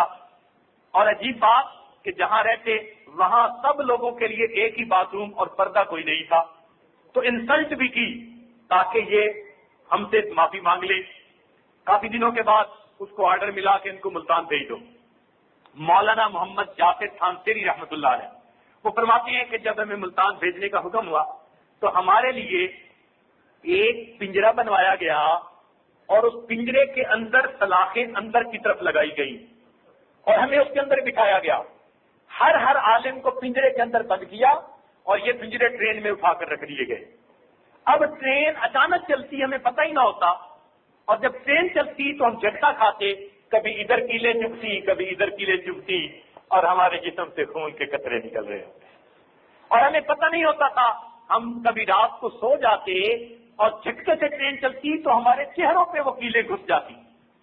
اور وہ کہنے لگے کہ لاہور سے ملتان کا سفر 3 مہینے میں طے ہوا. بعض اسٹیشنوں پر کھڑا کر دیا جاتا، ایک ہفتہ ٹرین کھڑی ہے، ہمیں کچھ پتہ نہیں. ہم اندر گرمی میں، پسینہ بھی ہے، گندگی بھی وہی، اور ہم جو ہے اس حالت میں خون بھی ہے. اور جب پرانے زخموں میں پھر کیلیں چبھتی تو اور زخم تیز ہوتے. کہنے لگے اتنی مصیبت کے بعد بالآخر ملتان پہنچے تو ملتان والے نے دیکھا، اسے ہم پر رحم آیا. وہ کہنے لگا کیا ضرورت ہے ان کو ایسی تکلیف دینے کی، کل ان کو سب کو پھانسی لٹکا دو. تو جب ہم نے پھانسی کا سنا تو ہم خوش ہو گئے کہ اب ہمارا کام بن گیا. ہم خوش ہو گئے. کہنے لگے اگلے دن پھانسی دینے کے لیے آیا، اس نے علماء کے چہرے پر خوشی کے آثار دیکھے تو وہ کہنے لگا مولوی ہو تمہارے چہرے پہ آج تازگی نظر آتی ہے، بات کیا؟ تو ایک نے کہہ دیا کہ آپ پھانسی لٹکائیں گے ہمیں مقصود مل جائے گا، ہم شہادت کا درجہ پا جائیں گے. تو وہ حیران ہوا اور کہنے لگا اچھا میں ذرا مشورہ کر لوں. اس نے پھر بڑے عالم کو، حاکم کو فون کیا. اس نے کہا کہ اگر یہ موت کو پسند کرتے ہیں تو ان کو پھانسی بھی نہیں دینی، ان کو پھانسی بھی نہیں دینی. چنانچہ ان کو کالا پانی بھیج دو. تاریخ کالا پانی میں یہ واقعہ لکھا ہے، ان کو کالا پانی بھیج دو. یہاں پر مولانا نے ایک عجیب شعر لکھا ہے، فرماتے ہیں مستحق کے دار کو حکم نظر بندی ملا. مستحق کے دار کو حکم نظر بندی ملا، کیا کہوں کیسے رہائی ہوتے ہوتے رہ گئی. مستحق کے دار کو حکم نظر بندی ملا، کیا کہوں کیسے رہائی ہوتے ہوتے رہ گئی. وہ کہنے لگے خیر ہمیں پھر بند کر دیا. اگلے دن آرڈر آیا کہ چلو تم کالا پانی کی طرف. تو ہم نکلے. کہنے لگے وہ دن ہمارے اوپر سب سے زیادہ سخت تھا. وجہ کیا بنی کہ جب ہم باہر نکلے تو ہم نے دیکھا کہ انگریز نے ہر عالم کے بیوی بچوں کو بلایا ہوا تھا اور ان کو یہ بات سکھائی ہوئی تھی کہ تم انہیں قائل کر لو کہ یہ ہم سے معافی مانگ لے، ہم ابھی ان کو تمہارے ساتھ بھیجنے کے لیے تیار ہیں.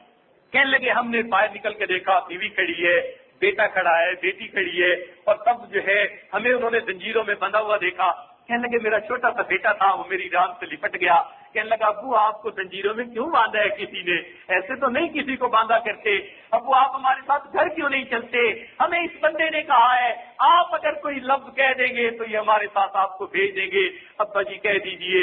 اور الفاظ کیا تھے کہ انگریز کے سامنے یہ کہو کہ ہم تمہارے غدار نہیں ہیں. یہ الفاظ تھے. اب وہ حضرات کہتے تھے کہ نہیں ہم یہ الفاظ نہیں کہہ سکتے. لہذا اب وہ کہنے لگے کہ ہمارے لیے سب سے مشکل وقت تھا. ایک طرف ہمیں لے جانا چاہتے ہیں، دوسری طرف بچے کھڑے ہیں. بالآخر نتیجہ کیا نکلا کہ بیوی بچوں کو روتا چھوڑا اور ہم نے اپنی بیوی کو کہا اللہ کی بندی تو نے اتنا عرصہ صبر کیا، کچھ اور بھی صبر کر لے، اگر زندگی میں نجات ہو گئی اللہ دنیا میں ملاقات کروائیں گے، ورنہ قیامت کے دن نبی علیہ السلام کے حوض کوثر سے ملاقات ہوگی۔ یہ معمولی بات نہیں ہوتی کہ انسان اپنے بچوں کو اس طرح دیکھے اور پھر دین کے لیے قربانیاں دے۔ یہ اللہ رب العزت نے علماء کو اکرام دیا، انہوں نے دین کی حفاظت اس طرح کر کے دکھا دی۔ تو جیسے ہر دور ہر زمانے میں علماء نے حفاظت کی، الحمدللہ آج کے دور میں بھی دین کی حفاظت علماء ہی کریں گے۔ یہ بچے جنہوں نے قرآن پاک حفظ کیا یہ دین کے محافظ بن گئے۔ اب ان بچوں کو اگر آپ ساتھ علم بھی پڑھا لے، جیسے 2 سال گزر گئے، یہ 5-7 سال کی بات ہے، یہ بھی گزر جائیں گے، اس کے بعد آپ ان کو بے شک کسی اور طرف ڈال دیجئے۔ اور پاکستان میں جب امتحان دلواتے ہیں تو وہاں پر تو ایک آسانی اور بھی ہے کہ وفاق المدارس کی جو سند ہوتی ہے اگر اس کے ساتھ انگلش کا امتحان دے دے تو باقاعدہ ایم اے کی سند اس کو جاری کر دی جاتی ہے، اس کے برابر اسٹیٹس ملتا ہے۔ تو اگر ایم اے کا اسٹیٹس ملا تو یہاں آ کر ایم بی اے مزید بھی کر سکتے ہیں، تو عالم بھی بن جائیں گے اور ساتھ دنیا کی تعلیم بھی مل جائے گی۔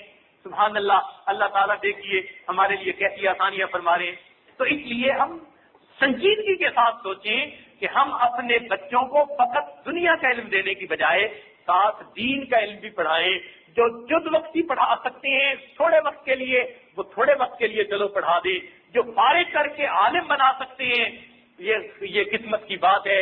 اللہ رب العزت ہمیں وقت عطا کرے کہ دین کا علم حاصل کرنے والے وہ بچے بن جائیں۔ تو اللہ رب العزت نے ہمارے اکابرین سے دین کا یہ کام لیا اور انہوں نے جو ہے دین کی حفاظت کر کے دکھا دی۔ جیسے حضرت نے رات پڑھا تھا اولئک آبائی فجئنی بمثلہم اذا جمعتنا یا جریر المجامع، ان حضرات کے ہم روحانی فرزند ہیں۔ الحمدللہ ہم ایک علمی میراث رکھتے ہیں، یہ ذہن میں رکھیے گا، ہم ایک علمی میراث رکھتے ہیں، کٹی پتنگ نہیں ہے کہ ہمیں اپنا پتہ ہی نہ ہو کہ کدھر سے آئے۔ ہماری ایک علمی میراث ہے، اور یہ بات ہم رات کے اندھیرے میں نہیں، ہم دن کی روشنی میں بیٹھے کہہ رہے ہیں، بتا رہے ہیں کہ الحمدللہ ہمارا علمی تسلسل ان علماء کرام کے واسطہ سے، مشائخ اسلام کے واسطہ سے نبی علیہ السلام تک باقاعدہ پہنچتا ہے۔ یہ باقاعدہ اس علم کا ایک یہ پکا ہے، یہ ایسی ٹھوس چیز نہیں ہے کہ اردو میں ترجمہ پڑھ کے پھر بیٹھ گئے، اچھا جی آپ کی رائے کیا ہے، یہ درس قرآن ہو رہا ہے۔ کئی جگہوں پہ ہم نے درس قرآن سنا۔ ایک صاحب جرمنی میں مجھے ایک جگہ لے گئے، پہلا ہی دن تھا درس قرآن کا، ایک صاحب آ کر بیٹھ کے 3 پیس سوٹ میں انہوں نے قرآن پاک جو ہے پڑھا اور اس کو ظاہری آیات بھی ٹھیک نہیں پڑھی، ایسا لگتا تھا کہ ان کو قرآن پاک پڑھنا ہی کسی نے نہیں سکھایا، اردو کے زور پہ قرآن کی آیتیں پڑھ رہے ہیں۔ چند انہوں نے 4-5 بڑی بڑی غلطیاں کی جس سے ترجمہ بدلتا تھا۔ اب یہ وہ ترجمہ پڑھ کے یہ آج درس قرآن ہمارے برادر نے دینا تھا، انہوں نے اس کو بند کر دیا، کہنے لگے میری رائے میں اس کا یہ بھی ایک مفہوم ہو سکتا ہے، ایک اس کا یہ بھی معنی ہو سکتا ہے، ایک یہ بھی معنی۔ اب اس کے بعد سب سے باری باری پوچھا گیا، اچھا جی آپ بتائیے کیا کہتے ہیں، اندازہ کیجئے کلام اللہ کا اور معنی یہ بتا رہے ہیں۔ بھئی آپ کوئی بات کریں اور اس کا میں مفہوم لے لوں تو آپ مجھ سے خفا نہیں ہوں گے کہ میری بات کا غلط مفہوم کیوں لیا؟ تو ہم اگر قرآن کا غلط مفہوم لیں گے اللہ تعالیٰ ناراض نہیں ہوں گے، لیکن یہ درس قرآن کی ترتیب بنی ہوئی ہے۔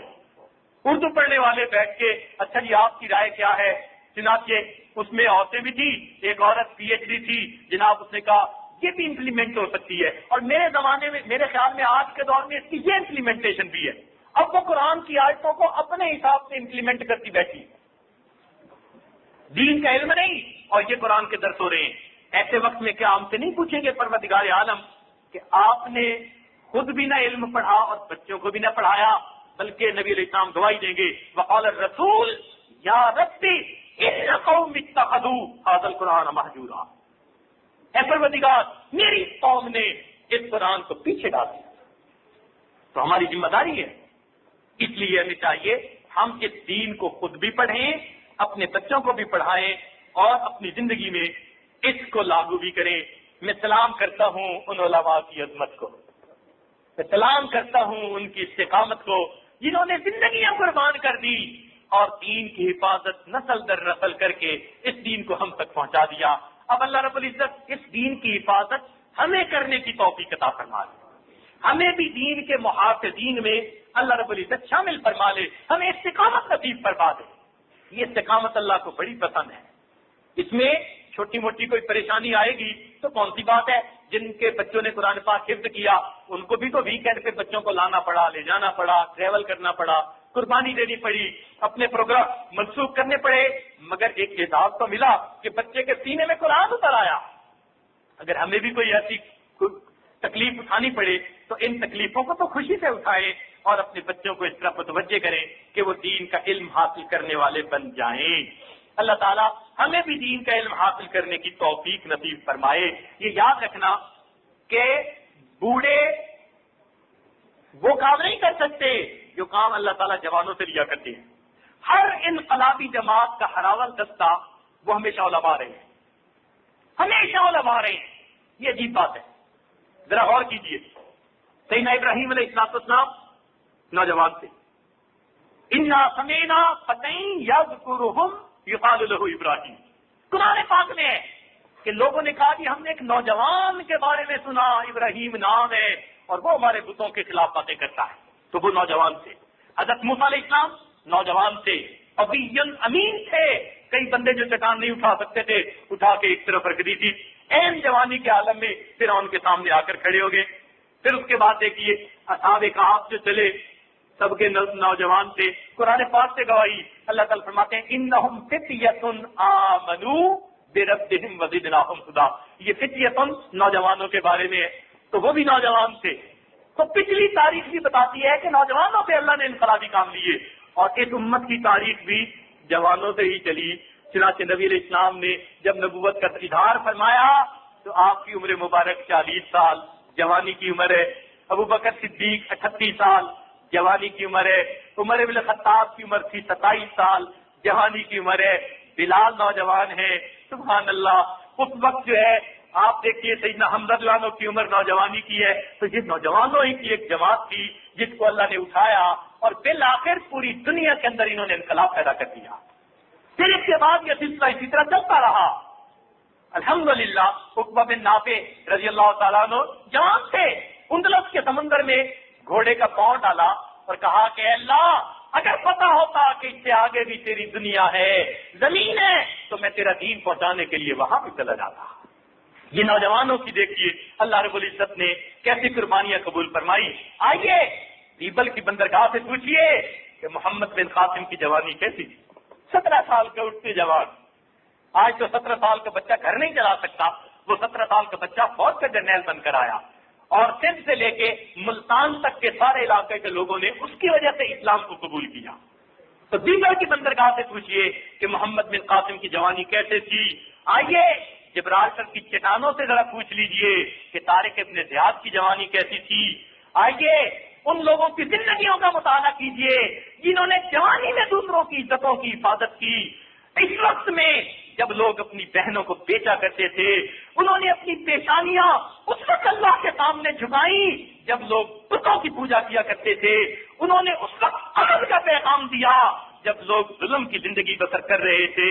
ان کی نظر میں شہیدوں کا خون وہ مردوں کے لیے عطر ہوا کرتا تھا، ان کے لیے دشمنوں کے تیروں کے نشان، ان کے لیے عزت و کمال کی پہچان ہوا کرتے تھے، ان کے لیے موت سے ٹکرانا ایک ترانہ ہوا کرتا تھا، ما الہ الا اللہ ان کے بچوں کی لوریاں ہوا کرتا تھا، تلواروں کی کھنس ان کے لیے نغموں کی آواز ہوتی تھی، اور ماں کی گود ان کی تعلیم گاہ ہوتی تھی۔ اللہ رب العزت آج ہماری امت کی ماؤں کو بھی اپنی گودوں کو تعلیم گاہ بنانے کی توفیق عطا فرمائے۔ لیکن جب ماں کو یہ علم نہیں ہوگا تو وہ بچے کو کیا پڑھائے گی؟ پہلے تو ماں ہی پڑھے نا۔ تو اس لیے بچوں کو دین پڑھائیے تاکہ وہ علم پڑھ کے اپنے اسلاف سے سچی نسبت پا سکیں۔ یاد رکھیے یہ اسلاف کے ساتھ سچی نسبت آج ہمیں حاصل نہیں، حاصل کرنے کے لیے ہمیں علم و عمل حاصل کرنا پڑے گا، ورنہ ہم نام کے مسلمان ہیں۔ اگر ہماری زندگیوں کو دیکھیں تو ہمارے اسلاف اور ہماری زندگیوں میں کتنا فرق ہے۔ ہم نام کے مسلمان ہیں، ارے وہ اللہ کے سودائی تھے، اور ہم آج دنیا کے سودائی ہیں۔ وہ نفس شکن تھے، آج ہم نفس پرست ہیں۔ وہ مجاہد تھے اور آج ہم مجاور بنے پھرتے ہیں.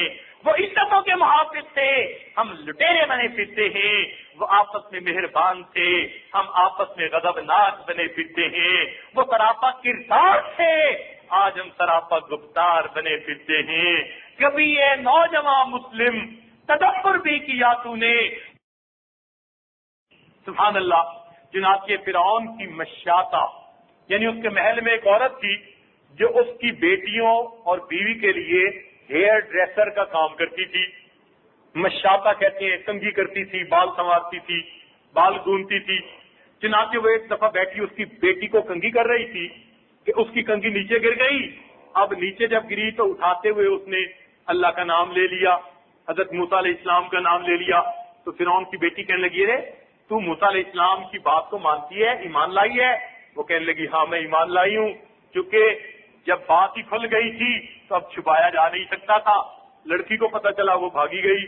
ابو یہ دیکھو ہمارے محل میں رہنے والی اور ہمارا کھانے والی یہ کہتی ہے کہ میں موسیٰ علیہ السلام پر ایمان لائی ہوں.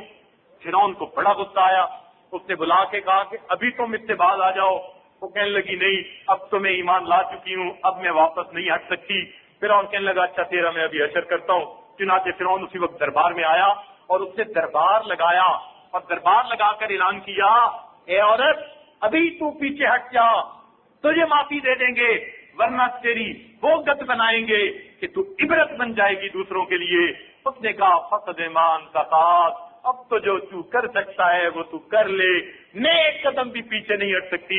چنانچہ فرعون نے حکم دیا کہ اس کو زمین پر لٹا دیا جائے، ہاتھ پاؤں پھیلا دیے جائیں اور ہاتھوں کے اندر میخ زمین کے اندر گاڑ دی جائے. چنانچہ 4 لوہے کی میخیں ہاتھوں کے اوپر سے زمین میں گاڑ دی گئیں. اب وہ زمین کے اوپر پڑی ہوئی ہے، نہ ہاتھ ہلا سکتی ہے نہ پاؤں ہلا سکتی ہے. اب اس نے کہا کہ بتا مانتی ہے یا نہیں، ورنہ تجھے اور سزا دیں گے. اس نے کہا، میں ہرگز پیچھے نہیں ہٹوں گی. فرعون کو پتا تھا کہ اس کی دودھ پیتی بیٹی ہے. چنانچہ اس نے کہا، اچھا اس کی بیٹی کو لاؤ اور اس کے سینے پہ لٹاؤ. چنانچہ بیٹی کو لایا گیا، دودھ پیتی بیٹی کو سینے پر لٹا دیا گیا. اب وہ دودھ پیتی بچی نے ماں کے پستان سے دودھ پینا شروع کر دیا. اس وقت اس کو کہا گیا، اب بھی توبہ کر لے، اگر نہیں کرے گی تو ہم تیری بیٹی کو تیرے سینے پر لٹا کر ذبح کریں گے. وہ کہنے لگی، میں ہرگز پیچھے نہیں ہٹوں گی. چنانچہ وہ عورت لیٹی ہوئی ہے اور اس کی بیٹی کی گردن پر تلوار چلائی جاتی ہے. بیٹی کے گلے سے خون نکلتا ہے، ماں کے سینے پہ پڑتا ہے. عورت بھی اندازہ کر سکتی ہے کہ جس کی معصوم بچی کی لاش اس کے سینے پہ تڑپ رہی ہو، اس ماں کے اوپر کیا گزرتی ہے. تو اس وقت جو ہے اس نے کہا، میں پیچھے ہرگز نہیں ہٹ سکتی، حتیٰ کہ بچی تڑپ تڑپ کر جو ہے وہ ٹھنڈی ہو گئی. فرعون نے اس کو اٹھوا لیا، کہنے لگا اب مان لے. کہنے لگی نہیں مانتی. اس نے کہا، اچھا اس کا لباس ہٹا دو. لباس ہٹا دیا گیا. فرعون نے اپنے مجرموں کو سزا دینے کے لیے بچھوؤں کو پالا ہوا تھا جو بڑے زہریلے تھے. کہا گیا کہ بچھو لا کر اس کے جسم پر ڈال دیے جائیں. چنانچہ پورے جسم پر بچھو ڈال دیے گئے. بچھو کاٹ رہے تھے، ہاتھ اور پاؤں زمین کے ساتھ جڑے ہوئے ہیں، ہل نہیں سکتی، مگر بچھوؤں کے زہر اور تکلیف کی وجہ سے جسم تڑپ رہا ہے. اتنی تکلیف کے عالم میں ہے اور اسی تکلیف کے عالم میں بالآخر اس نے اپنی جان کا نذرانہ اپنے پروردگار کے سپرد کر دیا. جب وہ بھی ٹھنڈی ہو گئی، مر گئی، فرعون کا غصہ ابھی بھی ٹھنڈا نہیں ہوا تھا. واپس اپنے گھر آیا، بیوی کو آ کر کہا کہ دیکھ میں نے اس کا یہ حشر کیا تاکہ آئندہ کوئی ایسا نام ہی نہ لے سکے کہ وہ مجھے رب نہیں مانتا. تو بیوی بھی تو کلمہ گو تھی. وہ کہنے لگی کہ تو نے برا کیا، تیرا ناس ہو، ایک معصوم بچے کی جان لی اور ایک عورت کی جان لی. فرعون کہنے لگا، ارے تو بھی مجھے نہیں مانتی؟ وہ کہنے لگی، ہاں میں بھی موسیٰ علیہ السلام کے رب پر ایمان لا چکی ہوں. فرعون کہنے لگا، بات سن، میں تجھ سے محبت کرتا ہوں، تجھے اللہ نے حسن و جمال ایسا دیا، لاکھوں میں تیرے جیسی نازک بدن عورت کوئی اور نہیں، اور میں نے تجھے بیوی بنایا ہے. اس محل کی اندر تو جو ہے تیرا حکم چلتا ہے، سینکڑوں ہزاروں جو ہے باندیاں تیری بات سننے کے لیے تیار کھڑی ہوتی ہیں. میں تجھے نکال دوں گا اگر تو میری بات نہیں مانے گی. وہ کہنے لگی، اب جو مرضی کر، میرے دل میں ایمان پیوست ہو چکا، اب میں اس سے پیچھے نہیں ہٹ سکتی۔ چنانچہ فرعون پھر واپس آیا، اس نے کہا دوبارہ دربار لگایا جائے، اور کہنے لگا میں آج آپ کے سامنے ایک بری خبر یہ سنا رہا ہوں کہ میری بیوی بھی دل میں نفاق رکھتی ہے اور وہ بھی مجھے نہیں مانتی، آج دیکھیے اس کا بھی میں حشر کر دوں گا۔ چنانچہ اس نے اپنی ملکہ کو بلوایا، جس کو لوگ کبھی دیکھتے نہیں تھے، عزت کی وجہ سے آج اس کو بے آبرو کرنے کے لیے دربار میں بلایا جا رہا ہے۔ چنانچہ فرعون نے لا کر کھڑا کیا، وہ جو کبھی ملکہ تھی، جس کے زبان کے لفظ پر، آنکھ کے اشارے پر لوگ بھاگتے تھے تعمیل کرنے کے لیے، آج مجرمہ بن کر کھڑی ہے۔ فرعون نے کہا بات مان لے، کہنے لگی نہیں، میں نے جو کہہ دیا وہ میری پکی بات ہے۔ اس نے کہا تمہیں اس محل سے میں نکال دوں گا، اپنی بیوی ہونے سے میں تجھے جو ہے وہ ہٹا دوں گا، آج کے بعد تعلق ختم ہوگا۔ اس نے کہا جو مرضی کیجئے، مجھے خاتون اول بننے کی کوئی ضرورت نہیں، اب اللہ نے میرے دل میں ایمان ڈال دیا، لہذا میں تو ایمان کے اوپر پکی ہوں۔ اس نے کہا اچھا اب سوچ میں تیرا کیا حشر کرتا ہوں۔ اس نے کہا تجھے عزتوں کے ساتھ رکھا، اب میں تجھے لوگوں میں ذلیل کروں گا۔ چنانچہ کہنے لگا کہ جو ہے آسیہ، میں ابھی تیرے جسم سے کپڑے ہٹواؤں گا اور لوگوں کے سامنے شرمندہ کروں گا۔ مرد کو کہہ دیا جائے کہ تجھے لوگوں کے سامنے ہم بے لباس کر دیں گے، مرد کا دل کرتا ہے زمین پھٹ جاتی میں اندر چلا جاتا، اتنی شرم آتی ہے کہ جائے کہ عورت زاد ہو جس کے اندر اللہ نے حیا فطرتاً رکھی ہوتی ہے، غیر مردوں کے سامنے اس کو بے لباس کر دیا گیا۔ بالآخر اسے کہا گیا کہ اب بھی مان لے، اس نے کہا نہیں مانتی، اس کو بھی اسی طرح لٹا کر ہاتھ اور پاؤں کے اندر کیل گاڑ دیے گئے۔ فرعون نے کہا کہ میں تجھے دوسری طرح کا عذاب دوں گا، اور اسے لٹاتے ہوئے کہا اس کو اس طرح سے لٹاؤ اس کا چہرہ میرے محل کی طرف رہے، تاکہ اس کو پتا چلے کہ یہ کس نعمت سے محروم ہو رہی ہے، کون سی نعمتیں اس سے چھینی جا رہی ہیں۔ چنانچہ بی بی آسیہ کو لٹایا گیا، آنکھوں کے سامنے محل ہے اور یہ لیٹی ہوئی ہے، اور اب اس کو سزا ملنی ہے۔ فرعون نے کہا اس کی سزا تو یہ ہے جو میں نے کبھی کسی اور کو نہ دی ہو۔ اس نے کہا بندوں کو بلاؤ جو آ کر اس کے جسم سے اس کی کھال کو زندہ حالت میں اتار دیں۔ چنانچہ کچھ لوگ آئے، وہ ایکسپرٹ تھے اس کے، چنانچہ انہوں نے زندہ حالت میں اس کے پاؤں کی طرف سے اس کے جسم کے اوپر سے کھال اتارنی شروع کر دی، سکن نوچی جا رہی ہے اور وہ زندہ حالت میں ہے۔ تکلیف کتنی ہو رہی ہوگی یہ تو وہی جانتا ہے جس کے ساتھ گزر رہی ہو۔ کتابوں میں لکھا ہے انہوں نے جسم کی کھال اتار دی اور ابھی تک اس کے اندر زندگی تھی، سانس باقی تھے۔ فرعون کا غصہ ٹھنڈا نہ ہوا، کہنے لگا تم مرچیں لاؤ اور اس کے جسم کے اوپر مرچیں ڈال دو۔ چنانچہ مرچیں منگوائی گئیں اور اس کے پورے زخمی جسم کے اوپر مرچیں ڈالی گئیں، مچھلی کی طرح تڑپ رہی ہے۔ اس تڑپنے کی حالت میں اس اللہ کی بندی نے اللہ سے ایک دعا مانگی۔ دعا کیا تھی؟ کہا رب ابن لی عندک بیتا فی الجنہ، اللہ فرعون نے محل سے نکال دیا، میں عورت ذات ہوں، گھر کی رہنے والی ہوں، اللہ میں اس دشمن سے کچھ نہیں مانگتی، اب میں آپ سے سوال کرتی ہوں رب ابن لی عندک بیتا فی الجنہ، قرآن کی آیت ہے، یہ دعا مانگتی ہے اللہ جنت میں مجھے گھر عطا کر دیجئے گا، وَنَجِّنِي مِنْ فِرْعَوْنَ وَعَمَلِهِ، فرعون اس کے عملوں سے نجات دے دیجئے گا۔ اللہ تعالیٰ نے اس کی دعا کو قبول فرما لیا، چنانچہ اسی طرح اس نے جان دے دی۔ اب سنیے، اللہ رب العزت سے مکان تو اس نے مانگا تھا، اللہ نے کچھ اور بھی عطا فرما دیا۔ حدیث پاک میں آتا ہے نبی علیہ الصلوۃ والسلام جب تشریف لے گئے معراج پر، راستے میں ایک جگہ سے خوشبو آئی، آپ نے جبریل علیہ السلام سے پوچھا جبریل یہ کیسی خوشبو ہے؟ عرض کیا یہ فرعون کی مشاطہ تھی، اس کو جہاں دفنایا گیا اس پوری وادی سے خوشبو اٹھ رہی ہے جو آپ کو محسوس ہو رہی ہے۔ سبحان اللہ، مشاطہ کو کیا اجر مل رہا، اللہ کے محبوب کو خوشبوئیں آ رہی ہیں اس جگہ سے جہاں دفن کر دیا گیا۔ حدیث پاک میں آتا ہے جب سیدہ خدیجہ رضی اللہ عنہا کی وفات ہونے لگی تو نبی علیہ السلام نے فرمایا خدیجہ تم جنت میں جانا تو میری بیویوں کو سلام دینا۔ حیران ہو گئی، اے اللہ کے نبی میں آپ کی پہلی بیوی ہوں دنیا میں، اور کون سی بیویاں ہیں جو جنت میں ہیں؟ فرمایا خدیجہ اللہ نے آسیہ اور مریم کو جنت میں میری بیویاں بنا دیا، تم جا کر سلام کرنا۔ قدردانی دیکھیے پروردگار کی، بیوی آسیہ نے اللہ سے مکان مانگا تھا، رب ابن لی عندک بیتا فی الجنہ، اللہ جنت میں مکان دینا، اللہ نے گھر تو دینا ہی تھا، گھر والا بھی عطا فرما دیا، اور گھر والا بھی کیا شان والا، اس کو اپنے محبوب کی بیوی جنت میں بنا دیا۔ پروردگار تو اتنا قدردان ہے، اس لیے ہم اگر دین کا علم حاصل کریں گے اور اس کی حفاظت کریں گے اور اپنی زندگیوں میں اپنائیں گے تو پروردگار عالم قیامت کے دن ہمارا بھی اعزاز